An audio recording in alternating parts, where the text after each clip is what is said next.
নমস্কার।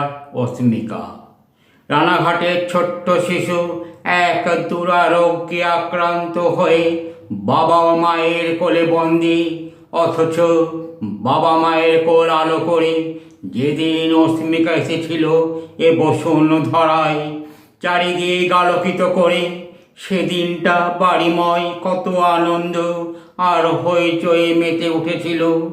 হঠাৎই এক দুর্লভ মারণ রোগ তাকে আক্রমণ করেছে, যে রোগে রোগী 6 মাসের বেশি দিন বাঁচে না। বাংলার ঘর ছেড়ে বিশ্বময় ছড়িয়ে পড়ে ছোট্ট শিশু অস্মিকার বিরল রোগে আক্রমণের কথা।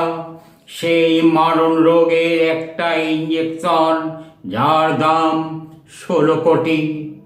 পাড়া, ক্লাব, বিভিন্ন সংস্থা ঝাঁপিয়ে পড়েছে অর্থ সংগ্রহের জন্য।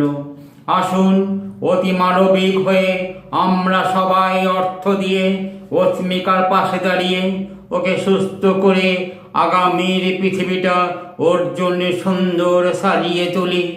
নমস্কার।